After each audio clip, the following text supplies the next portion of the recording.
Bonjour tout le monde, on est le 3 octobre, c'est la fête des tabernacles et puis c'est un grand plaisir d'être avec vous. On va parler justement de la fête des tabernacles et les 4 espèces que Dieu nous demande de présenter devant lui en Lévitique,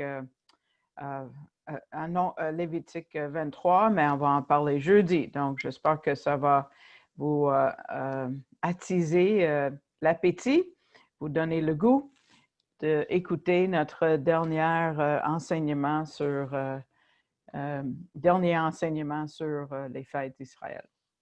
J'ai reçu l'enregistrement de la session de jeudi dernier, juste hier, je crois, et puis j'étais assez occupée, je n'ai pas eu le temps de mettre ça sur YouTube, mais bientôt ça va l'être. Donc, si vous voulez réécouter ou si vous n'avez pas encore écouté, vous allez pouvoir le faire. Je ne suis pas pressée comme d'habitude pour aller à Beth-Ariel ce matin parce que on est limité encore dans le nombre de personnes qu'on peut avoir. Donc, moi, je ne figure pas parmi les élus ce matin. Donc, moi, j'ai affaire d'y aller la semaine prochaine à cause de l'étude qu'on a ensemble ce matin. Ça me donne plus de lousse pour répondre aux questions et tout ça. Donc, bienvenue à l'étude sur Nombre 16 et puis au milieu du livre de Nombre, on est face vraiment à une des rébellions, sinon la rébellion la plus sévère de toutes. Et on va voir 2 leçons. C'est vrai que ce récit couvre 2 chapitres, donc on va en parler cette semaine et dans 2 semaines. Mais le thème est ce qu'on voit principalement dans cette rébellion, on voit le cœur de l'homme et on voit la patience de Dieu. Heureusement qu'avec notre cœur rebelle, c'est agencé avec la patience de Dieu.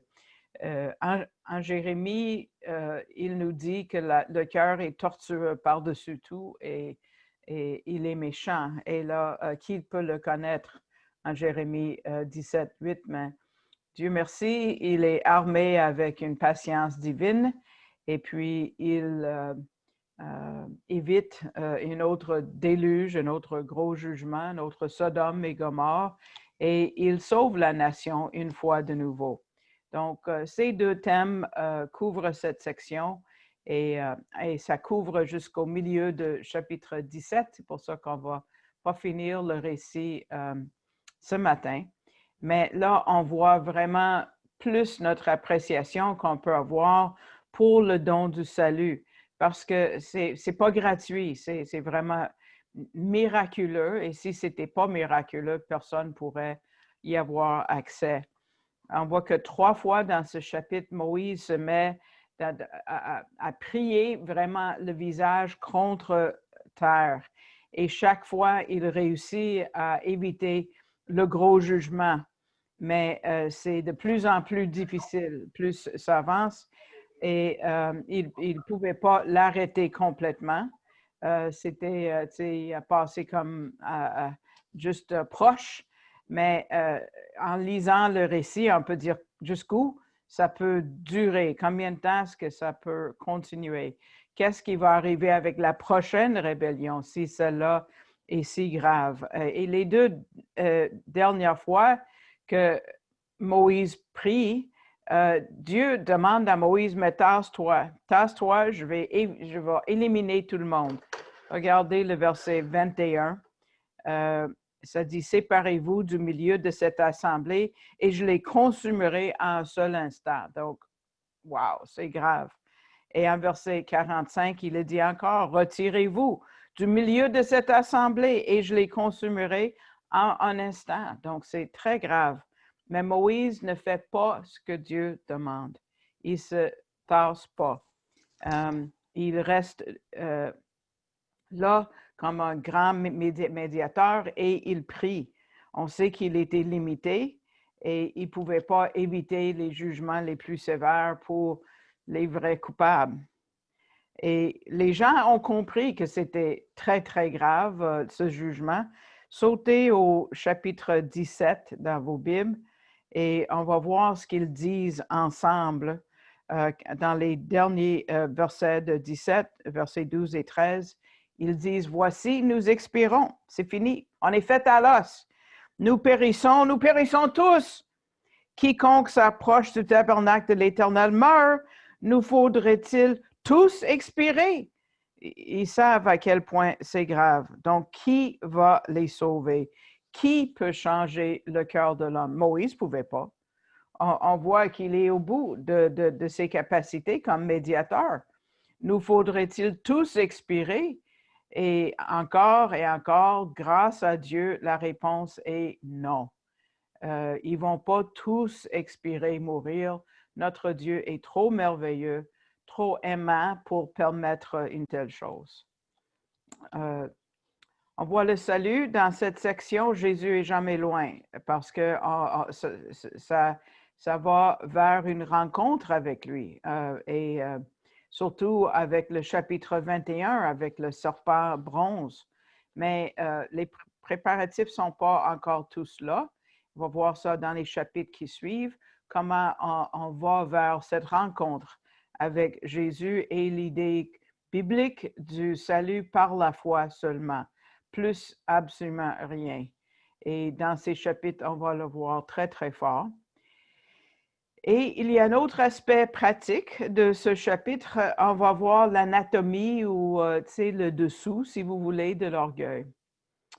Le péché, l'erreur, et tout ça, comment ça entre dans notre cerveau. Même quelqu'un qui est un bon penseur, quelqu'un qui est correct, et on peut commencer à croire des choses irrationnelles. Et voilà le problème. Corée, le Lévite, croyait que tout avait changé dans la condition de l'homme et surtout dans la loi de Moïse, qui avait une nouvelle ère de progrès qui avait commencé et Moïse était juste un opportuniste et que Dieu était du côté de Corée, il croyait, parce qu'il mal comprenait les paroles de Dieu. Nous, de notre côté, on dit c'est risible, c'est fou, mais c'est très, très triste. Et c'est très familier, malheureusement, de nos jours. Aussi, comment est-ce qu'on voit les hommes comme Dathan, Abiram? Ils ont cru Corée et ils l'ont suivi et ils sont tous morts. Nombre est très contemporain. Pour ceux qui s'improvisent prêtres, professeurs, docteurs, enseignants, théologiens, et ils forment leur propre groupe, leur propre congrégation. Ça, c'est la rébellion de Corée. Jude l'appelle la rébellion de Corée en chapitre... il y a juste un chapitre en Jude, hein, on le sait. Hein?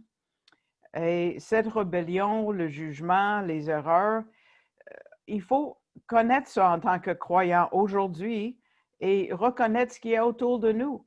Là, je fais un à côté, là, juste... c'est pas dans le texte de Jacques ce que je vais vous dire, mais hier soir, j'ai reçu quelque chose que la femme en tout cas, la femme d'un pasteur, pardon, que je connais outre-mer, disons, m'a envoyé qui a dit tout ce qui s'est passé avec le président Trump et le fait qu'il y a le COVID-19, il y a des prophéties là-dessus. Misère, les gens qui commencent à ajouter, oui, Louis, je suis avec toi. Non, non, non, vraiment non, parce que c'est, les gens qui ajoutent à la parole de Dieu, qui ajoutent aux mots, quand Jésus a dit à la fin de l'Apocalypse, n'ajoutez pas, Moïse l'a dit aussi, n'ajoutez pas en Deutéronome. Et puis, les gens s'improvisent prophètes. Et tout ça, là, ils ajoutent, ils pensent qu'il y a de la révélation pour l'Église. Nous, avec les ministères Ariel, on affirme que non, on a tout ce qu'il faut. On enseigne tout le conseil de Dieu, mais juste ce qu'il y a entre la couverture avant et arrière de nos Bibles et pas plus. Et that's it, that's all.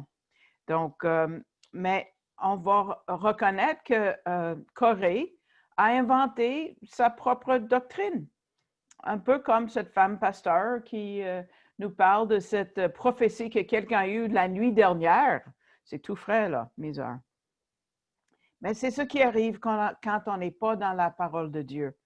Et puis, parce qu'on n'est pas immunisé nous-mêmes. Et puis, il faut qu'on soit aussi dans la parole.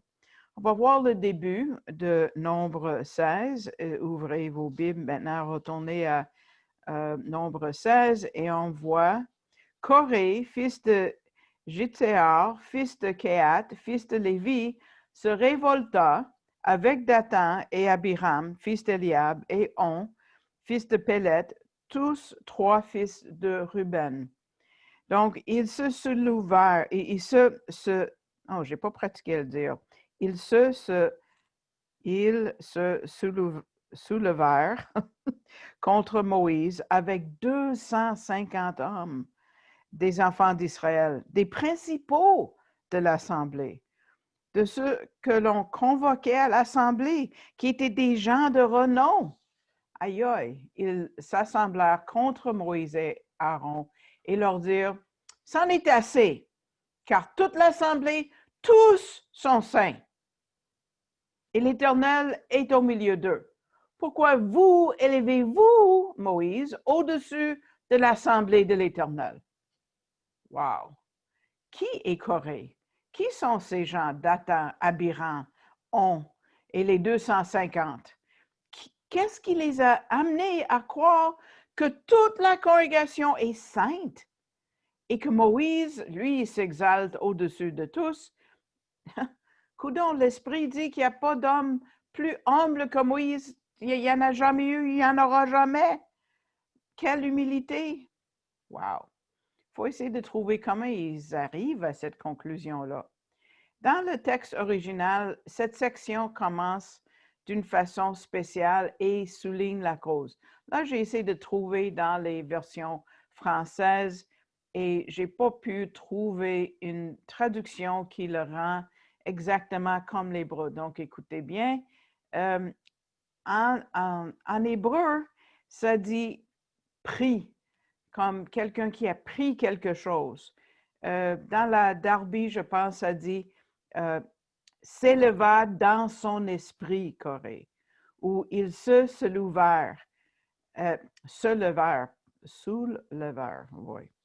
Donc, pris Corée, s'éleva, c'est ce que ça veut dire. Donc, les rabbins se sont posés des questions parce que ça ne dit pas exactement ce que ça veut dire, mais le reste nous dévoile bien des choses. Il y a une traduction de la Bible dont je n'avais jamais entendu parler, ça s'appelle Shoken, je ne sais pas même dans quelle langue que c'est, et ça dit Corée, et je vais l'utiliser le mot en anglais, ce n'est pas un mot que j'utilise, le verbe c'est be take, c'est comme take, prendre avec be devant, be take. Il a pris sur lui-même, c'est ça l'idée, c'est qu'on se laisse aller et ça a à faire avec nous-mêmes. Donc, le soi. Corée a pris sur lui-même bien des choses.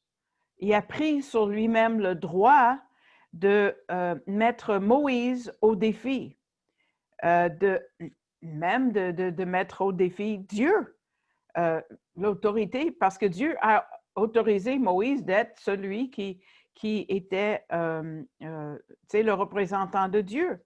Donc, il s'est laissé aller dans l'orgueil et dans l'arrogance. Il a pris sur lui-même l'orgueil et l'arrogance. Et à travers tout ça, on ne voit pas beaucoup de mots de Corée, parce qu'il est sûr de lui-même, il est hautain. Il se trouve assez haut placé, comme des fois un leader d'un secte. C'est un peu comme ça. Le mot pour prendre sur lui-même en hébreu, c'est le mot leka. Leka a plus d'un sens. Des fois, c'est traduit prendre. Des fois, c'est acquérir par force.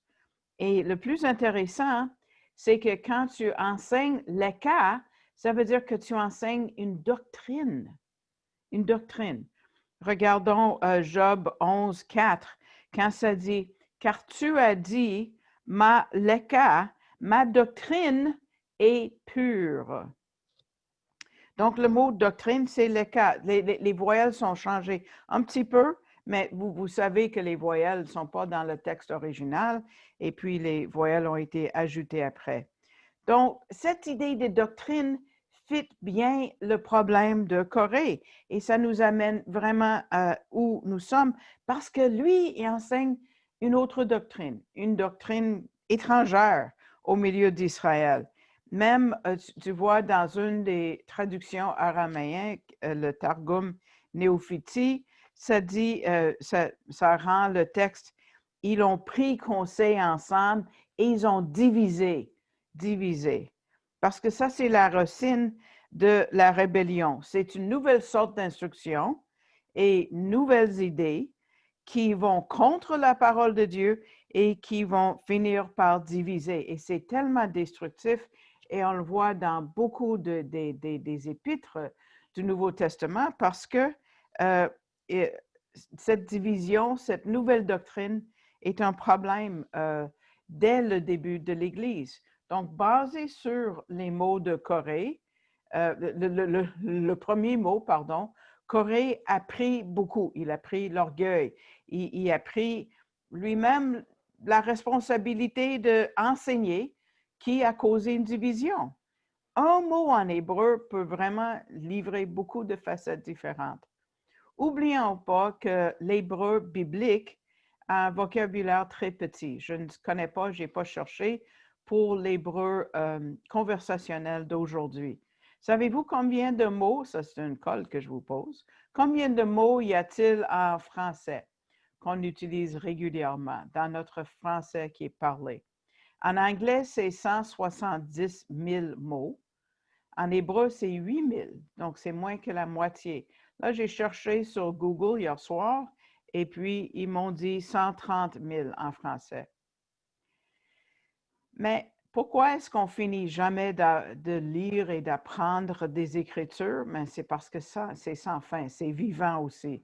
Combien de fois est-ce qu'on peut lire comme Molière ou Shakespeare? Shakespeare utilise 4 fois plus le nombre de mots qu'on voit dans nos Bibles.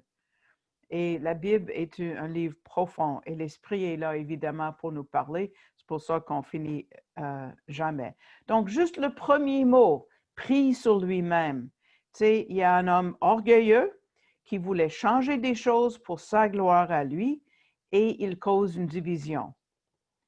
En anglais, le mot pour orgueil, qui est la mauvaise sorte, parce qu'on peut s'enorgueillir de quelque chose de bon aussi.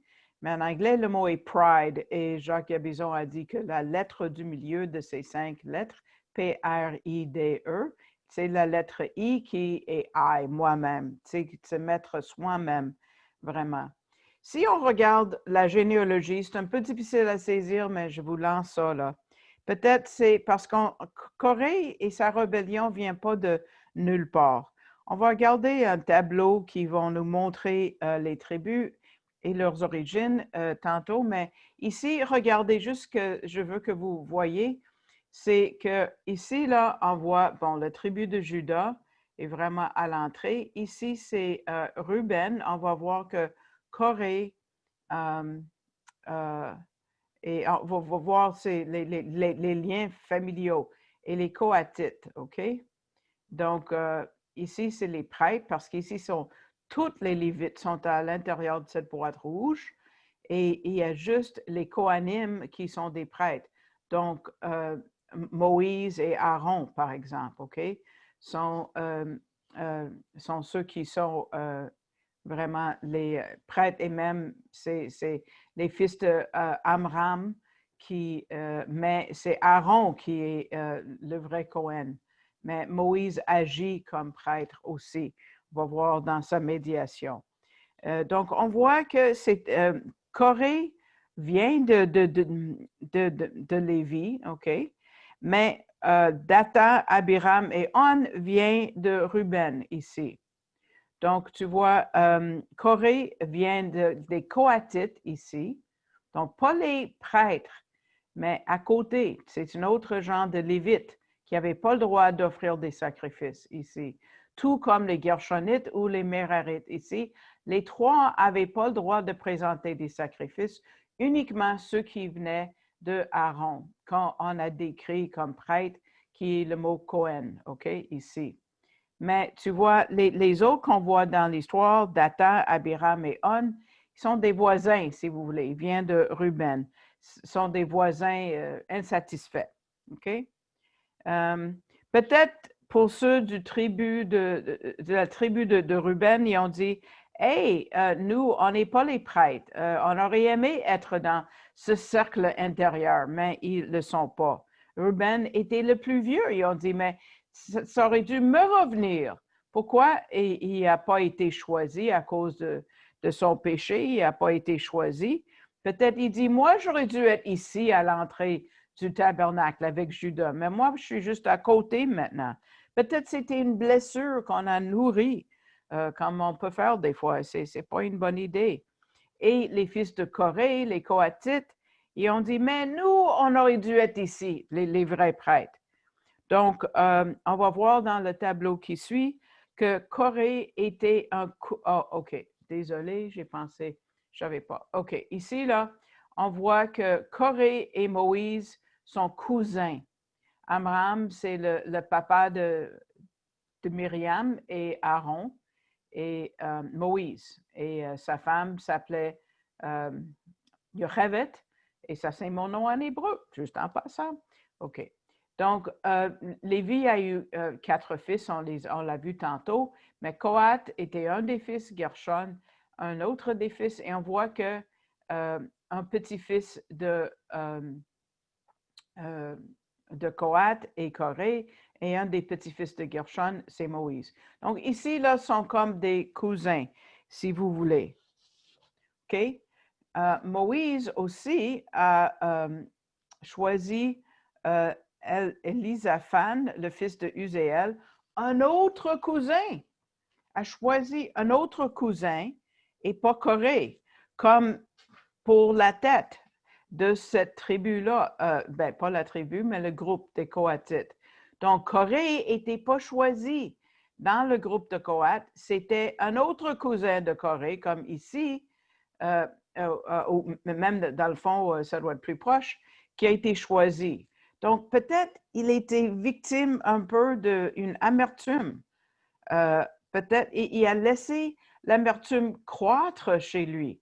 On voit par exemple, en Hébreu 12, ça dit de ne pas laisser croître l'amertume chez nous. Il se sentait victime, justifié peut-être dans sa rébellion, parce qu'on peut trouver toutes sortes de raisons pour nous rebeller contre Dieu. Et il a laissé ce ressentiment grandir en lui et maturer en lui. C'est grave.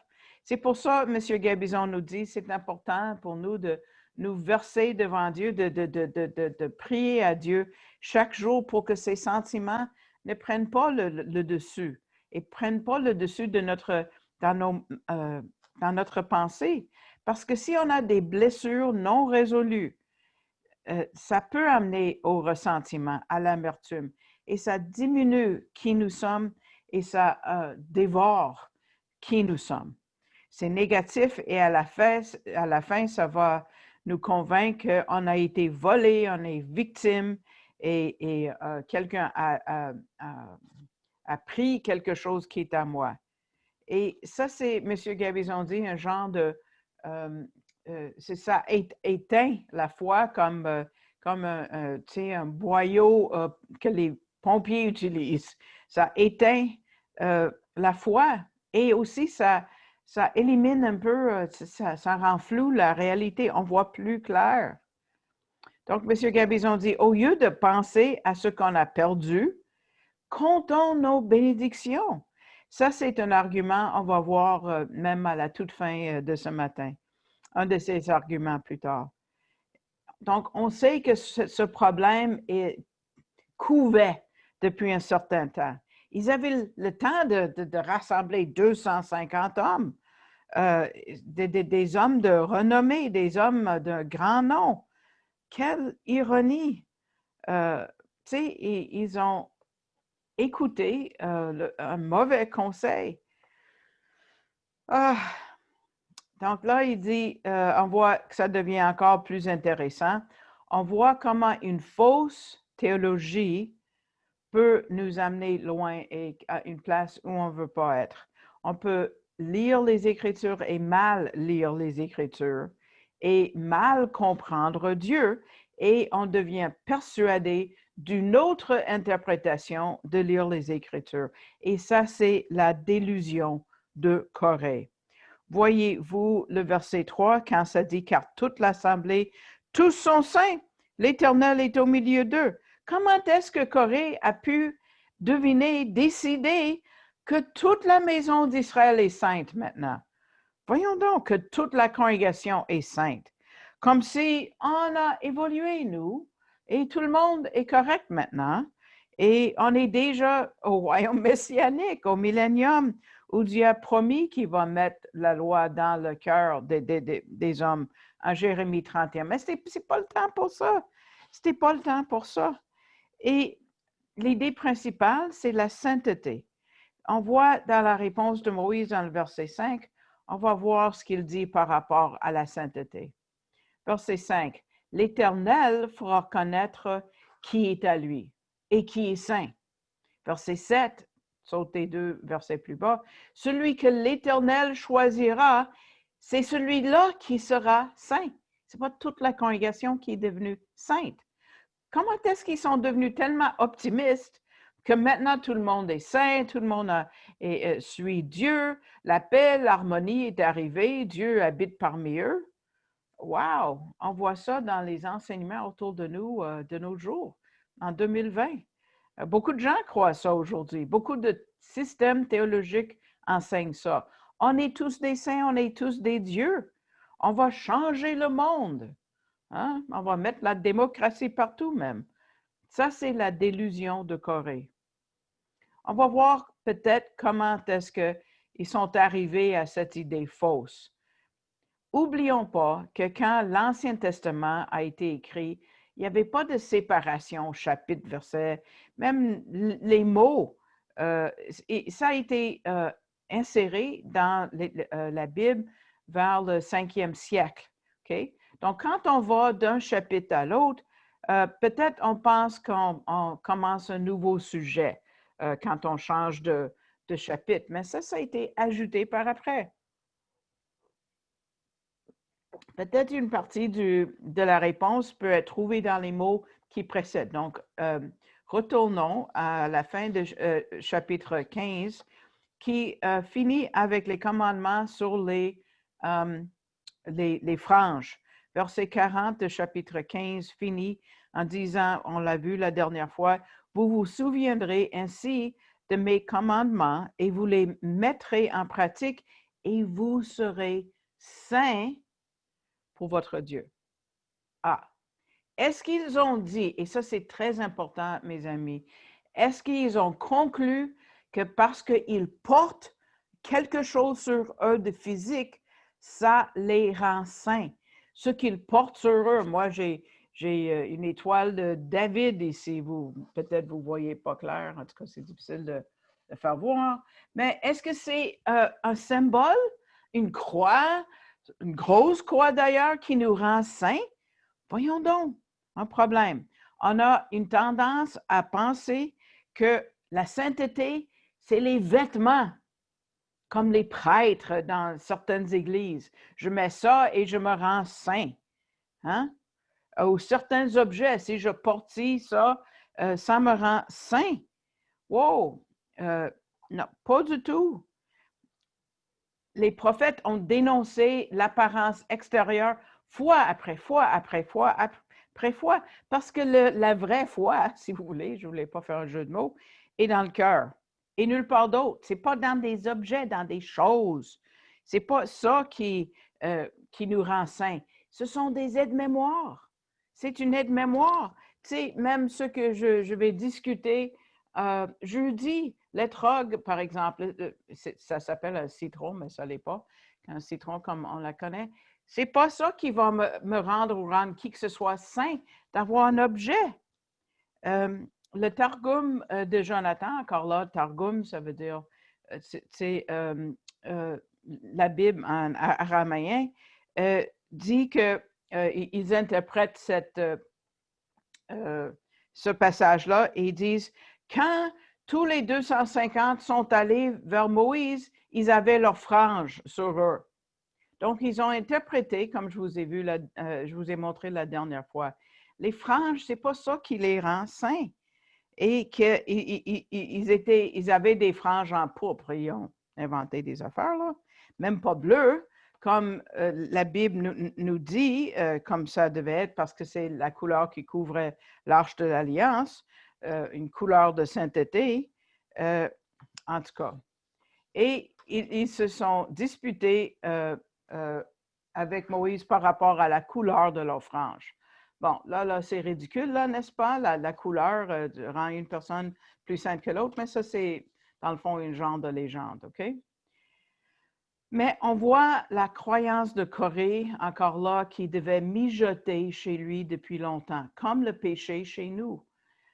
Peut-être il a pensé à ce que Dieu leur avait dit. On va voir Exode 19:6.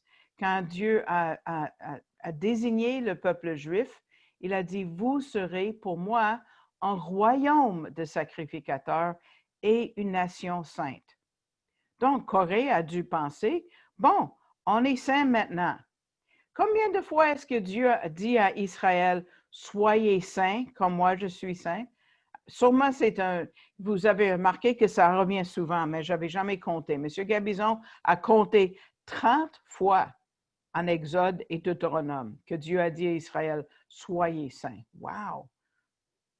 Juste en Exode et Deutéronome. Et les franges, c'était juste, comme un rappel de leur sainteté. Et lui a dû croire, ah ben là, c'est là, maintenant je suis saint. Je porte des franges, donc voilà, je suis saint.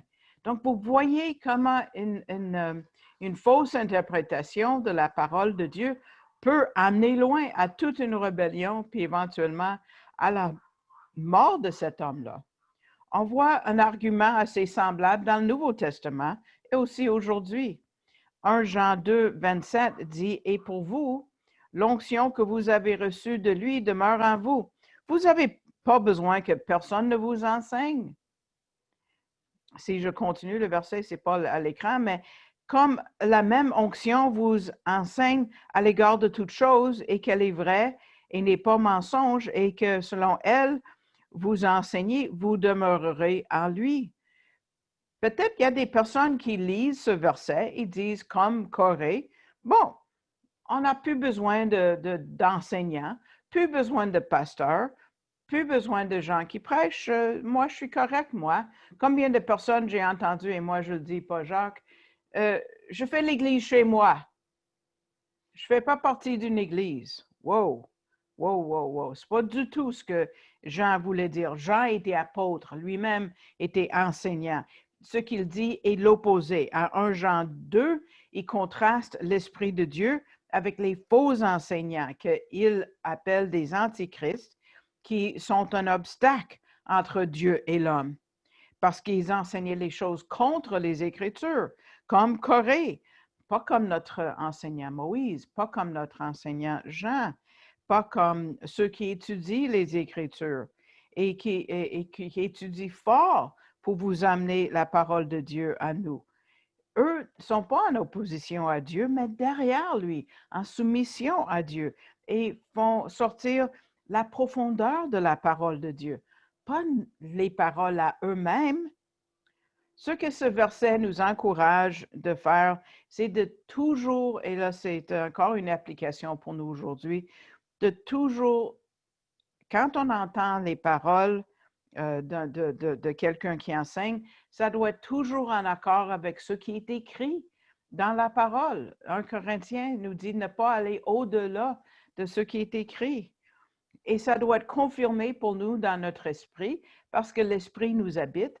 Donc d'abord, est-ce que c'est aligné avec la parole de Dieu? Deuxièmement, est-ce que c'est en accord par l'esprit qui nous habite? Et donc, c'est une question entre nous et l'esprit. Jacques a prêché ce message en 2017 et il a dit que cette semaine qu'il préparait son message, il avait reçu un appel d'une personne très sérieuse, qui avait l'air sérieuse, qui faisait des recherches par rapport au nom de Dieu, les titres de Dieu. Et plus la conversation avançait, il commençait à remarquer qu'il était partout. Il était un peu partout dans sa pensée. Il voyait le nom de Dieu où ça ne l'était pas. Et puis, il affirmait des conclusions non fondées. Et Jacques lui a demandé, mais tu es dans quelle église, là? Tu es dans quelle congrégation? Où est-ce que tu as appris tout ça, là? Et il a dit, ah, moi, je suis sous le Saint-Esprit. Et moi, j'y vais par moi-même. Oh boy, voilà le problème. Lui, il n'assistait pas à une église, il apprenait chez lui. Et Jacques a dit, ça doit être un genre de miracle, un genre de providence divine, parce que pendant que j'écris mon message sur comment il ne faut pas faire ça, voilà un homme qui m'appelle avec la même idée. J'ai dit, quel est ton nom? Mais le nom n'était pas correct.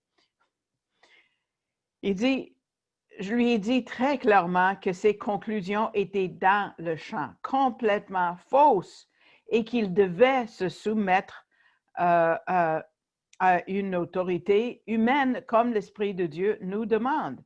Mais lui, il n'a pas lâché. Il a dit, mais toi, tu es celui qui m'enseigne parce que tu viens de m'enseigner des choses.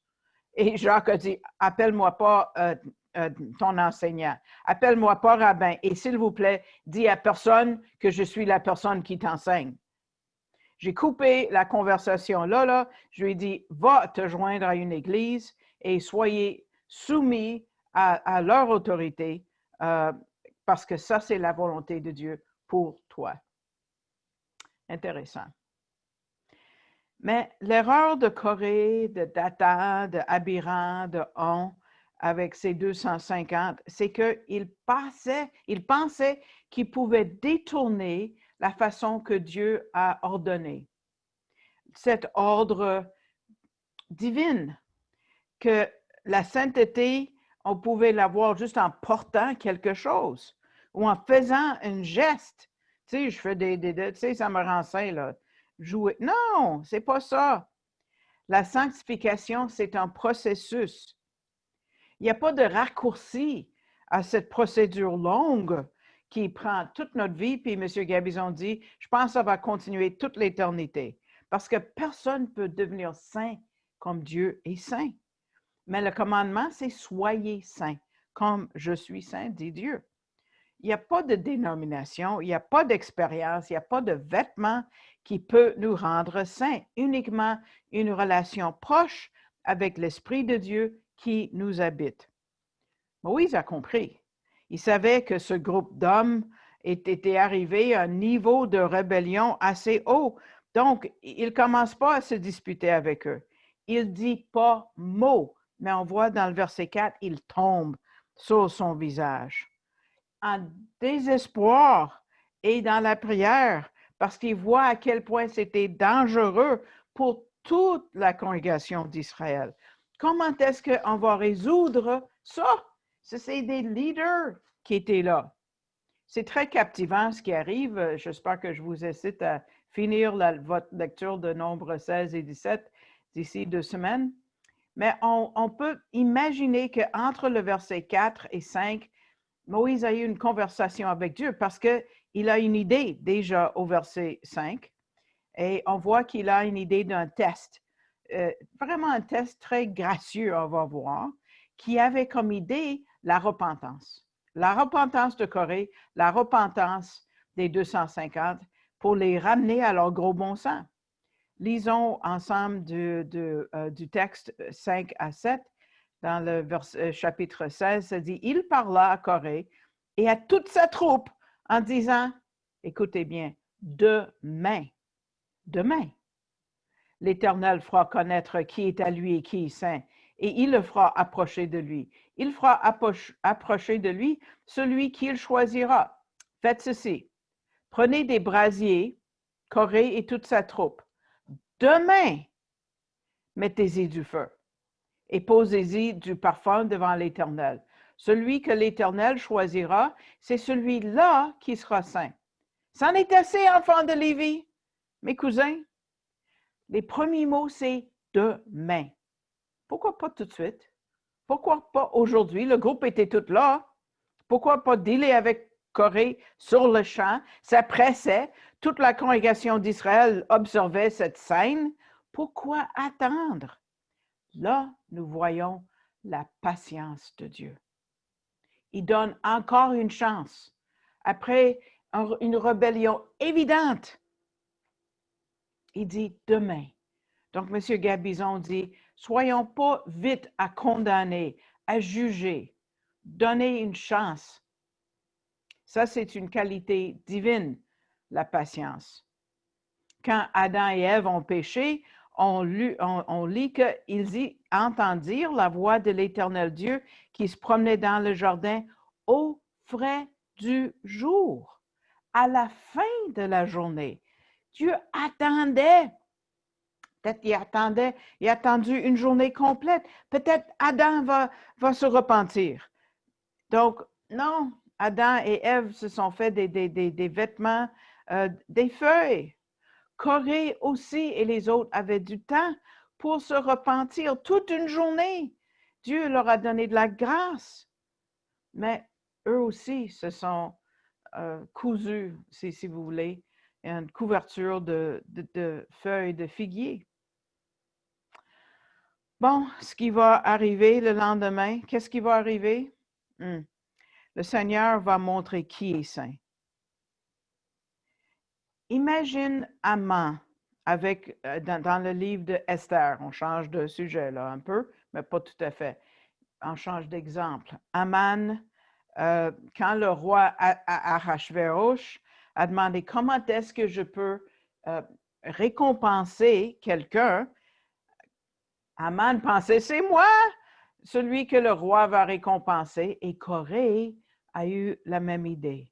Ça va être moi qui va avoir du feu et tout ça. Dieu va montrer à tout le monde que c'est moi qui suis en charge. Donc, lui, il a dit, voilà, c'est demain que je vais être affirmé devant toute la congrégation d'Israël. Maintenant, je suis saint. On voit combien le péché de l'orgueil a éclipsé sa compréhension. Et c'est quoi ce test?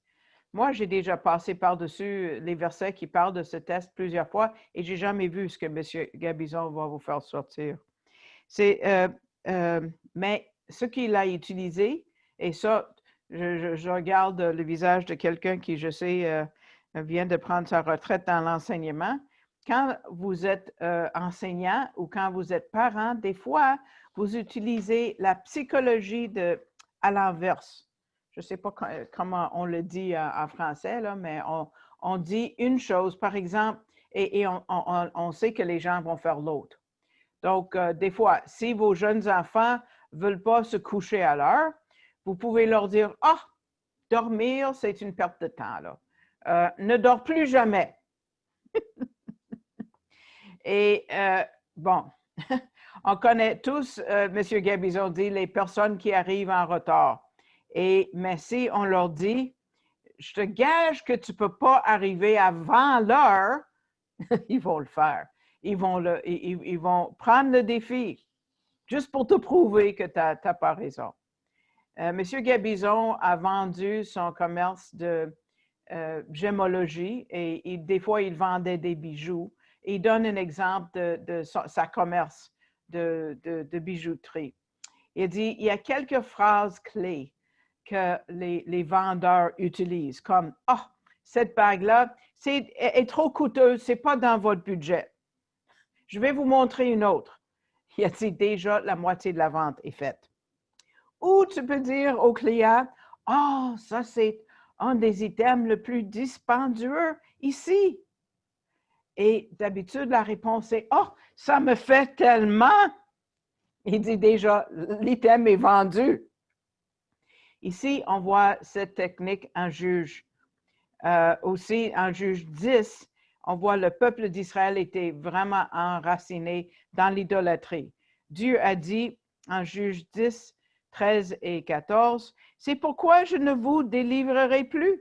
Allez, invoquez les dieux que vous avez choisis, qu'ils vous délivrent au temps de votre détresse. » L'idée, c'est que si tu penses comme ça, bon, ben, vas-y, agis en fonction de ta pensée. Va demander à tes idoles de t'aider, OK? Une autre fois, il y avait les rois de Juda et Israël qui se sont mis ensemble pour se battre contre l'ennemi, qui était rare, très rare, parce que d'habitude, ils se battaient l'un l'autre. Mais donc, ils ont décidé de demander à Élisée, le prophète, il a dit, « Est-ce que Dieu est avec nous? » Donc, Élisée répond en 2 Rois 3, 13.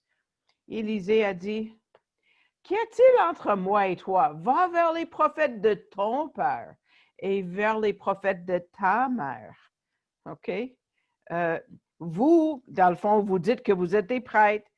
Tu sais, prenez donc de l'encens et mettez du feu.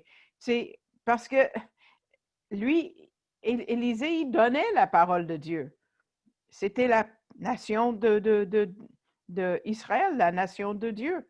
Mais pourquoi est-ce qu'ils ont besoin de faire ça? Donc, il dit, soyez conséquents dans vos actes, Élie.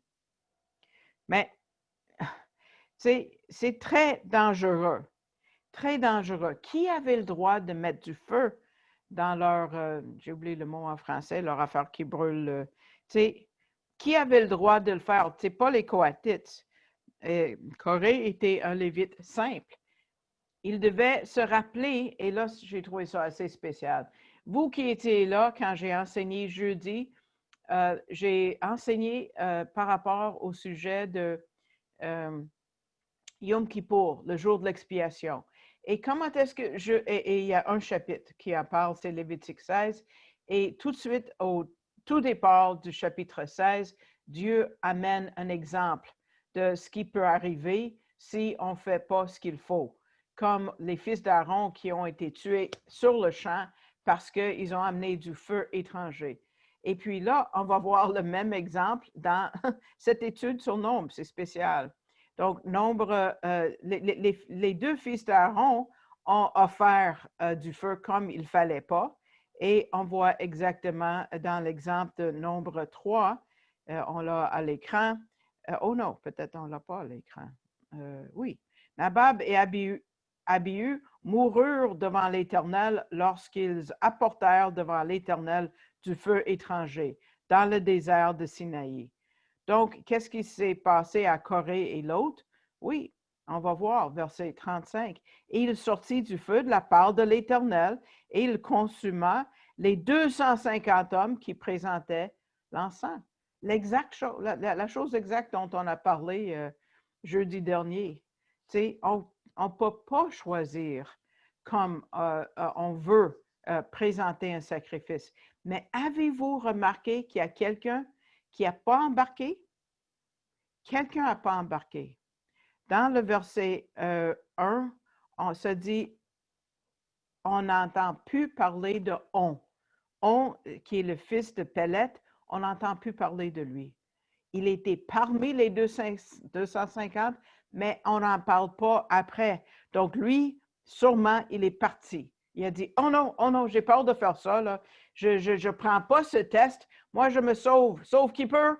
C'est vrai, c'est sérieux ça. Et il s'est soumis probablement.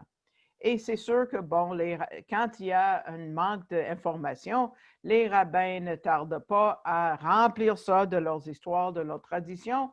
Donc, M. Gabizon, voici une tradition que les femmes vont aimer en particulier. Les rabbins ont une belle histoire qui parle de On.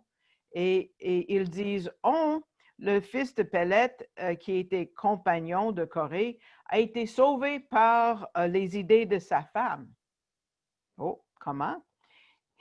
Elle l'a rendu tellement ivre qu'il s'est endormi et quand ils sont allés le chercher le lendemain, on a vu qu'il n'était pas en bon état pour faire le test, donc on l'a laissé.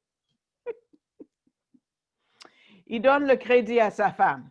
Comme Zeresh, qui a essayé de conseiller Aman, ne fait pas ça.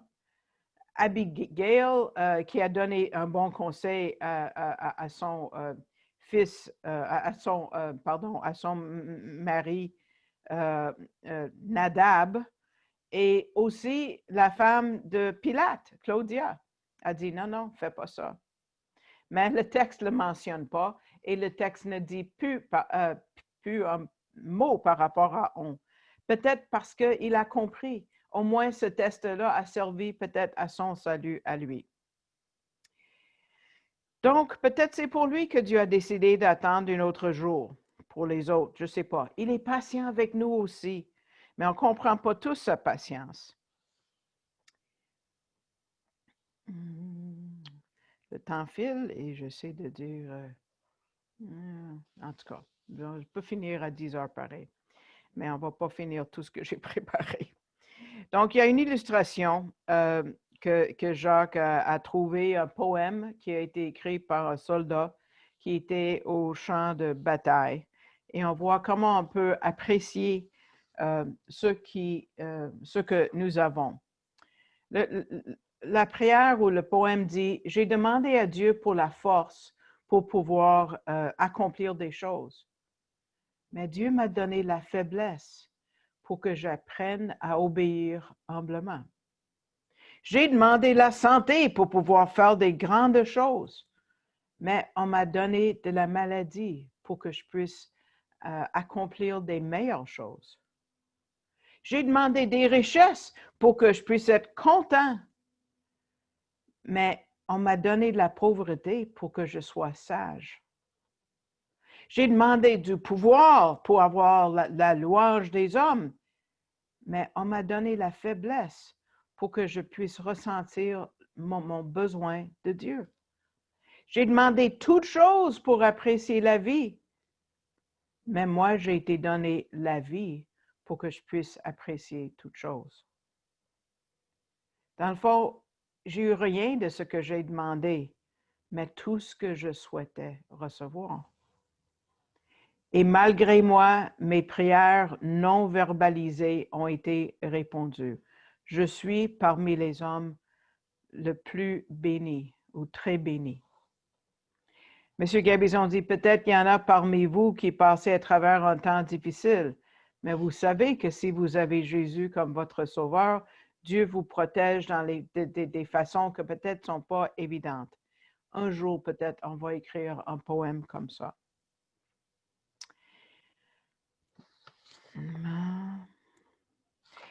Et par rapport à Corée, Dathan et Abiram, ils étaient convaincus qu'ils avaient raison.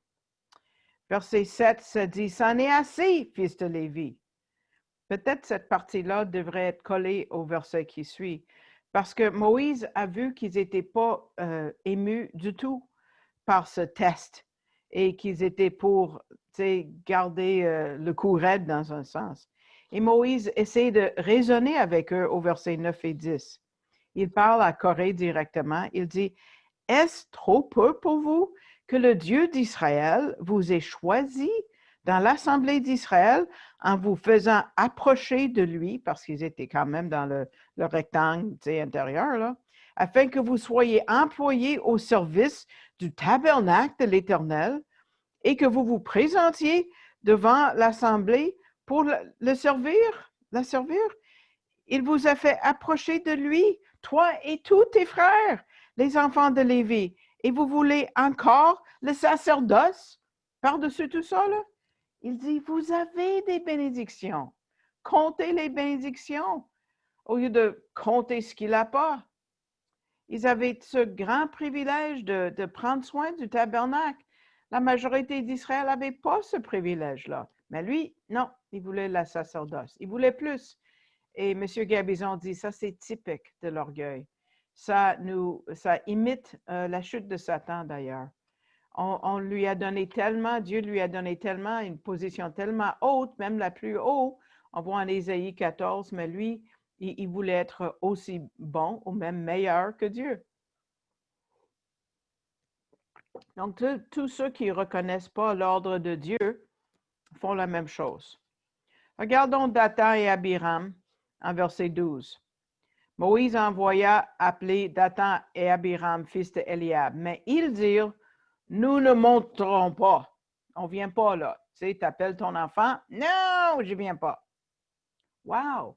Quel rejet de l'autorité de Moïse. Même ils l'ont dit 2 fois en verset 14, la même affaire. Moïse a dit à Israël, montez au pays du lait et du miel. Et eux, ils disent, nous n'allons pas monter vers toi. Ils ne se sont pas rendus compte que Dieu avait élu Moïse comme celui qui était leur leader. Donc, ils allaient contre Dieu. Et regarde ce qu'ils disent à Moïse. C'est très familier. Hein? Est-ce peu de choses que tu nous aies fait monter hors d'un pays ruisselant de lait et de miel?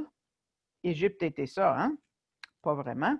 Pour nous faire mourir dans le désert et que tu te fasses absolument dominateur sur nous. Misère. Ils accusent Moïse d'agir comme leur prince. Mais ils ont dit la même chose à Joseph, n'est-ce pas? Est-ce que tu nous gouverneras? Ah. Ruben était en charge des frères à ce moment-là. Donc, en Genèse 37, c'est Ruben, encore comme un descendant de Dathan et Abiram viennent de Ruben. Hein? Ah, ils ont dit la même chose à Jésus en Luc 19, 14. Nous ne voulons pas que cet homme règne sur nous. Et Joseph, le fils de Jacob, et Moïse étaient un type du Messie. Le rejet était typique du Messie. Corée ne savait pas qu'il prophétisait, dans le fond, contre lui-même. Ce qu'on voit en Nombre 16, c'est quelque chose qu'on voit dans les églises différentes quand une des personnes commence à mettre au défi le leadership. Ils oublient les mots de Paul en Romains 13 qui résume bien notre texte aujourd'hui, versets 1 et 2. Que toute personne soit soumise aux autorités supérieures, car il n'y a pas d'autorité qui ne vienne de Dieu. Et les autorités qui existent ont été instituées de Dieu. Ça, c'est l'histoire de Corée et de tous ceux qui pensent qu'ils sont envoyés par Dieu et ils mettent les autorités au défi. Et l'Esprit il fait exprès pour mentionner les noms de plusieurs pour qu'on puisse les connaître. En 3 Jean 9, on a Diotrephe, où ça dit, mais Diotrephe, qui a aimé être le premier parmi eux, ne nous reçoit pas. Ensuite, Alexandre, Paul dit en 2 Timothée 4, 14, a travaillé contre Paul, comme Corée a travaillé contre Moïse. Et Paul dit, Alexandre, l'ouvrier en cuivre, a montré envers moi beaucoup de méchanceté. Mais c'est dans le fond un type de l'Antéchrist de qui on voit dans le verset suivant en 2 Thessaloniciens 2, 4, l'apparition de cet impie se fera par la puissance de Satan avec toutes sortes de miracles, des signes et de prodiges mensongers. Samuel avait raison quand il a dit « La rébellion est comme le péché de divination » parce que ça accomplit les plans du diable. Ça détruit et ça divise. Donc, il dit, Moïse dit qu'il est rempli d'une jalousie sainte pour Dieu. Regardons ces mots en verset 15, on va finir bientôt, je sais qu'il est 10 heures. Verset 15, Moïse fut très irrité. Il dit à l'Éternel, n'aie point égard à leur offrande. Je ne leur ai pas même pris un âne. Je n'ai fait de mal à aucun d'eux. Moïse, comme David plus tard dans les psaumes, comme Jérémie, comme combien d'autres dans les Écritures, étaient comme fâchés pour Dieu. Ils étaient blessés pour Dieu. Ce n'était pas personnel. Et qu'est-ce qu'il a dit quand il a dit « n'aie point égard à leur offrande ». La même Bible que j'ai citée au début, là, la Bible Schocken, parle d'une offrande de céréales. Ne pas se tourner vers l'offrande de céréales. Le mot en hébreu pour cette offrande, c'est mincha, et c'est souvent traduit par l'offrande de gâteau. Pourquoi est-ce que Moïse a utilisé cette idée-là? Parce que cette offrande-là, c'est pour la communion avec Dieu. Et Moïse a vu leur cœur et a dit, Dieu, approche-toi pas d'eux, là. Entre pas en communion avec eux. Je veux te protéger, Dieu, dans ce sens-là. Le mincha, ce gâteau-là, a été offert matin et soir, même si c'est le nom des prières dans le judaïsme aujourd'hui. Et c'est une offrande pour maintenir, pour renouveler notre communion avec Dieu. Et uniquement les prêtres avaient le droit de manger ça, ceux qui étaient proches de Dieu. C'est la même sorte d'offrande, M. Gabizon dit, que Caïn a essayé d'offrir à Dieu, mais il a été refusé, les céréales. Mais Dieu n'a pas besoin d'être protégé, mais on voit l'amour de Moïse pour Dieu. Donc, on a une jalousie saine de Moïse d'un côté et de l'autre côté de l'envie. Quelle est la différence entre l'envie et la jalousie? L'envie, c'est tu veux quelque chose qui appartient à quelque chose d'autre. Dans ce cas-là, la jalousie est basée sur un amour pour l'autre, comme une mère pour son enfant, comme un berger pour son troupeau, sa congrégation, ou comme Moïse pour Dieu.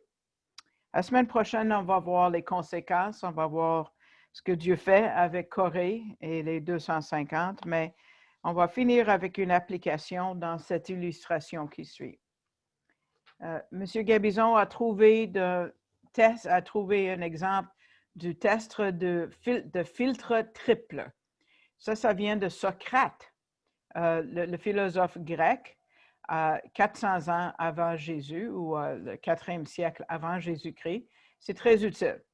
Quelqu'un s'approche à Socrate et ses premiers mots, c'est « Veux-tu savoir ce que j'ai entendu par rapport à un de tes amis? » Un instant, Socrate dit, avant que tu me dises quoi que ce soit, je veux que tu passes par un petit test. Ça s'appelle le test du triple filtre. Triple filtre? Demande l'homme. Oui, oui, oui. Donc, avant que tu commences à me parler, mon ami, on va filtrer ce que tu vas dire, OK? C'est pour ça que je l'appelle ça. Le premier filtre, c'est la vérité. Est-ce que tu t'es déjà assuré que tout ce que tu vas me dire est vrai? L'homme dit, non, je viens d'entendre parler et je voulais te le dire. OK, dit Socrate, tu ne sais pas si c'est vrai. Bon, deuxième filtre, le filtre de la bonté. Est-ce que ce que tu vas me dire par rapport à mon ami, est-ce que c'est quelque chose de bon? Non. Au contraire, c'est mauvais. Ah, Socrate dit, tu veux me dire quelque chose de mauvais et tu n'es même pas certain que c'est vrai. Bon, peut-être tu vas réussir le troisième examen. Il y a un dernier filtre. C'est le filtre de l'utilité. Est-ce que ce que tu vas me dire par rapport à mon ami, c'est utile pour moi à savoir? Non, pas vraiment. Là, a conclu Socrate, si ce que tu vas me dire est ni vrai, ni bon, ni utile, pourquoi me le dire? Paul le dit d'une autre façon en Philippiens 4, 8 et 9, et on va terminer avec ça. Donc, ce n'est pas sur un diapo, je vais vous lire. Au reste, frères, que tout ce qui est vrai, tout ce qui est honorable, tout ce qui est juste, tout ce qui est pur, tout ce qui est aimable, tout ce qui mérite l'approbation, ce qui est vertueux et digne de louange, soit l'objet de vos pensées. Ce que vous avez appris, reçu et entendu de moi, et ce que vous avez vu en moi, pratiquez-le, et le Dieu de paix sera avec vous. Donc, on va conclure avec ça.